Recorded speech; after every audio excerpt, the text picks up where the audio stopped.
புதுக்கோட்டை மாவட்டம் வடவாளம் அருகே கீழக்காடு கிராமத்தை சேர்ந்த முருகேஷ் அஞ்சலை தம்பதி. இந்த நிலையில் இன்று புதுக்கோட்டை மாவட்ட ஆட்சியர் அலுவலகத்தில் அஞ்சலை மனு அளித்தார்.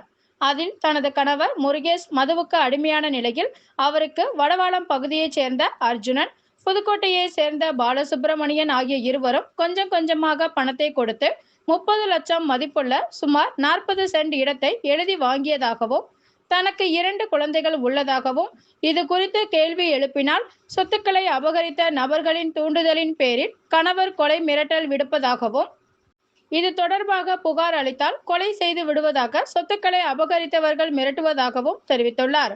மேலும் இது தொடர்பாக நடவடிக்கை எடுத்து குடும்ப சொத்தை மீட்டு தருமாறு மனுவில் தெரிவித்துள்ளார்.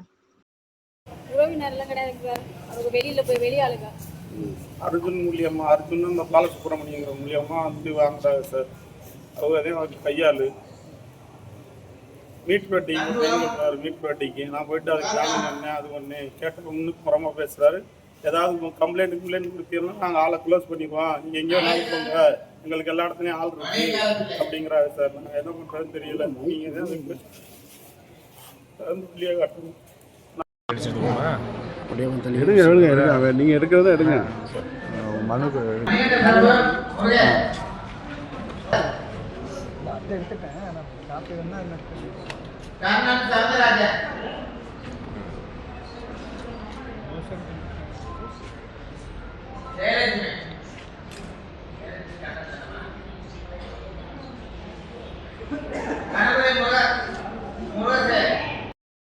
சார், என் பேர் சுப்பிரமணியன். நான் மகாராஷ்டிரா மாநிலத்தில் பர்னிச்சர் கடை வச்சுருக்கேன் சார்.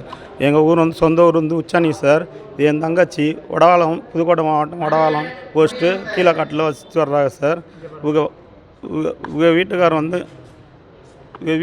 வந்து சாராயத்தை வாங்கி கொடுத்து ஒரு சொத்தை அபகரிக்கிறாங்க சார். கேட்டால் கொலை மிரட்டல் விடுறாங்க. கம்ப்ளைண்ட் பண்ண போனால் கொண்டுருவாங்கிறாங்க. நாங்கள் என்ன பண்ணுறதுன்னு தெரியல. நீங்கள் தான் பார்த்ததுக்கு நியாயத்தை வழங்கன்னு 2-3 வாட்டி. ஊர் வந்து அர்ஜுனுங்கிற ரிச்சார்டில் பார் நடத்துகிறாரு சார். இன்னொருத்தர் வந்து பேக்கரி நடத்துகிறாரு. அவர் வந்து புதுக்கோட்டை சார், பாலசுப்ரமணியன் புதுக்கோட்டையில் இருக்கார், மீட்ரு வட்டி சார். நாங்கள் நிறைய வாட்டி பேசி அவங்க நீ கம்ப்ளைண்ட் பண்ணீங்கன்னா அவங்கள ஆளை க்ளோஸ் பண்ணிடுவோம் அப்படின்னு மிரட்டுறாங்க சார். நாங்கள் என்ன பண்ணுறதுன்னு எங்களுக்கு தெரியல. கலெக்டருக்கு வந்து மனு கொடுத்துட்டு எங்களுக்கு நியாயம் கிடைக்கல. சொத்து ஒரு 5-6 சொத்து இருக்கும் சார். ஒரு 20-30 லட்சம் ரூபா இருக்கும் சார். அது காவல்துறையில் மனு கொடுத்துருக்கோம் சார்.